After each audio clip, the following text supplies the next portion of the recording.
अस्सलामुअलैकुम। तो आज जो हमारे पास डिस्कशन का टॉपिक है वो है गोल्ड की ट्रेड, ठीक है, जो हमने करवाई थी उसके ऊपर देखेंगे। और सेकंड जो है हम डिस्कशन करेंगे जीपीबी एयूडी के, ठीक है। जीपीबी एयूडी हमने ऑलरेडी एनालाइज करके रखा हुआ है, उसके अंदर आपका ज़्यादा टाइम वेस्ट नहीं करूंगा, ना आपको सामने आपके एनालाइज करके दिखाऊंगा, लेकिन उसके अंदर मैं आपको चीज़ें बताऊंगा कि हम कहाँ से सेल कर रहे हैं, क्या हमारी सेल लिमिट है, ईच एंड एवरीथिंग, ठीक है। जीपीबी एयूडी की हमने सेल लिमिट लगानी है, मैं आपको ये भी ऑलरेडी वीडियो के शुरू में ही बता देता हूँ सारी चीज़ें। उसके बाद जी हम एक ट्रेड हमने दी थी, तो उसके ऊपर देखेंगे कि हमने जो क्लोज करवा दी थी, हमें उसको क्लोज करवाने का ब्रेक इवन पे क्या फ़ायदा हुआ था। वो ये हुआ था कि हमारी जो है वो ट्रेड प्रॉफिट में तो नहीं आ रही थी, लेकिन ये है कि जैसे ब्रेक इवन टच हुआ था तो वो मैंने क्लोज करवा दी थी, तो उसका बेनिफिट आपको दिखाऊंगा कि क्या हुआ है और ये चीज़ें। फर्स्ट ऑफ ऑल अब हम मूव करते हैं अपने XAU USD की ट्रेड के ऊपर। हमने सबसे पहले जो है वो 1980 से सेलिंग करवाई हुई थी। जो हमारा फाइनल टारगेट था वो था हमारे पास 1940 का और 1939 का, ऑलमोस्ट हमारा टारगेट था। तो मार्केट ने जो लो लगाया वो लगाया 1938.51 का। तो हमारा अल्हम्दुलिल्लाह अल्हम्दुलिल्लाह 40 पॉइंट्स का जो हमारा टारगेट है वो अचीव हो गया, ठीक है। हमारा टारगेट हिट हो गया इसके अंदर। तो ये ट्रेड जो गोल्ड की थी हमारी, जो रनिंग के अंदर थी काफ़ी दिनों से, वो हमारी ट्रेड जो है वो क्लोज हो चुकी है। अब अगर हम मूव करते हैं, क्या कहते हैं, नेक्स्ट XAU USD की ट्रेड को देखते हैं, ठीक है। अगर कोई इन फ्यूचर हमारे पास ट्रेड बन रही होगी तो हम आपको ज़रूर बताएंगे कि XAU USD की ट्रेड आपने प्रॉपर TP और SL के साथ किस तरह ट्रेड करना है, क्यों हम इसको सेल या बाय कर रहे हैं मार्केट के अंदर, ईच एंड एवरीथिंग हम उसके ऊपर डिस्कशन करेंगे। अब हम मूव करते हैं अपने नेक्स्ट चार्ट के ऊपर। जो हमारे पास चार्ट है GBP AUD का, तो इसको मैं FXCM के अंदर खोल लेता हूँ। GBP AUD का चार्ट है। अब ये देखिए, ये हमारे पास है 1 आवर का टाइम फ्रेम GBP AUD का। मैंने ये पॉइंट लगाया हुआ है, ठीक है। इस पॉइंट से आपने सेल लिमिट लगानी है।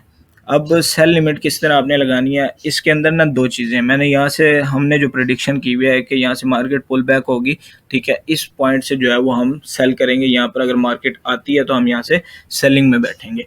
अब इसके ऊपर एक इशू ये है कि कुछ लोग क्या करते हैं, जैसे मैंने किसी चीज़ की सेल लिमिट लगवाई है, जिस पॉइंट पे मार्केट फिर रही होती है, अब लोग वहाँ से बाय कर लेते हैं कि भाई मार्केट ने उधर तक जाना है, बाय कर लें। अब लाजमी नहीं होता कि मार्केट उस पॉइंट तक जाए जो हमने सेल लिमिट लगवाई हुई है, ठीक है।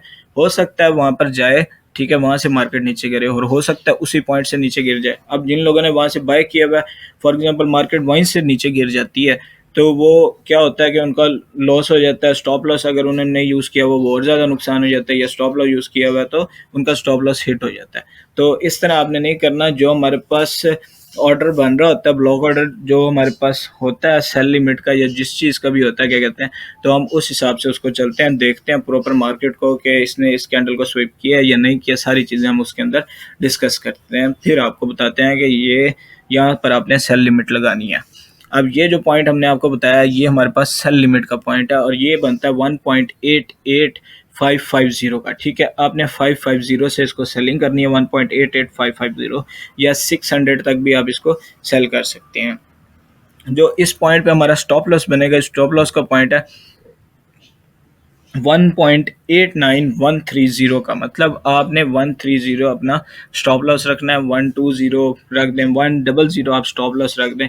लेकिन आपने एक चीज़ का स्टॉप लॉस रखते हुए ख्याल रखना है कि आपने जो है वो अपने ब्रोकर के हिसाब से एक पॉइंट ऊपर नीचे ट्रेड लाजमी रखनी है। मतलब समटाइम ये होता है कि आपका ब्रोकर एग्जैक्ट आपका स्टॉप लॉस हिट करता है, मार्केट दोबारा वहाँ से नीचे आ जाती है। तो आपने स्टॉप लॉस या टेक प्रॉफिट जब रखा होता है तो स्टॉप लॉस एक पॉइंट ऊपर रखा करें और टेक प्रॉफिट जो है वो एक पॉइंट उससे ऊपर रखा करें अगर सेल कर रहे हैं, ठीक है। अगर बाय कर रहे हैं तो उसका ऑपोजिट वाइस वर्सा हो जाएगा सारी चीज़ें।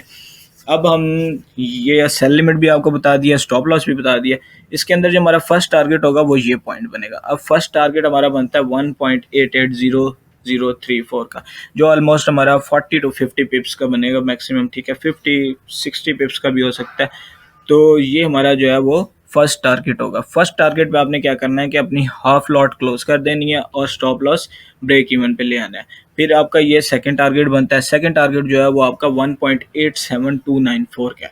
अब इस पे आपने क्या करना है कि अपनी जो भी रनिंग ट्रेड है आपकी, ठीक है, उसके अंदर आपने हाफ लॉट जो है वो और भी क्लोज कर देनी है और उसके बाद आपने वेट करना है अपने फाइनल टारगेट का। तो ये हमारा जो है वो फाइनल टारगेट होगा 1.86550 का, ये हमारा फाइनल टारगेट होगा। अब अगर हम बात करते हैं अपनी नेक्स्ट ट्रेड के ऊपर, जो कि हमने दी थी कैट जेपीवाई के ऊपर, ठीक है, उसको हमने ब्रेक इवन पे क्लोज करवाया था, तो उसका हमें बेनिफिट क्या हुआ है।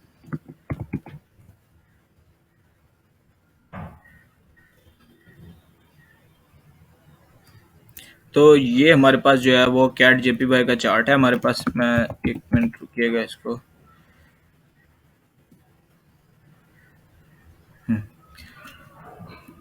कैट जेपीवाई का ये हमारे पास 1 आवर का टाइम फ्रेम का चार्ट है, जिसके ऊपर हमने आपको ट्रेड दी थी कि यहाँ से आपने सेलिंग करनी है, ठीक है। ये हमारी जो है वो सेल लिमिट का पॉइंट है, मतलब सेल लिमिट तो थोड़ा सा ही पॉइंट पे थी, मार्केट उस टाइम नीचे फिर रही थी, तो यहाँ पर मार्केट गई, मार्केट इस पॉइंट से इस पॉइंट पर जब गई ना, तो वापस दोबारा नीचे आई। हमारा ये था हमारा फर्स्ट ऑफ ऑल नीचे ही हमारा जो ब्रेक इवन पॉइंट था, मैंने आपको फ़ौरन ही बता दिया था कि जैसे मार्केट जब ऊपर गई हुई थी और उसके बाद जब इस कैंडल ने क्लोजिंग दी है, इस कैंडल की क्लोजिंग के बाद ही मैंने आपको बता दिया था कि हम ब्रेक इवन पे ट्रेड क्लोज कर देंगे। आप लोग भी ब्रेक इवन पे ये ट्रेड क्लोज कर दीजिएगा, चांसेस हैं कि इसके स्टॉप लॉस हिट हो जाएगा, उस टाइम जो हमें फील हो रहा था।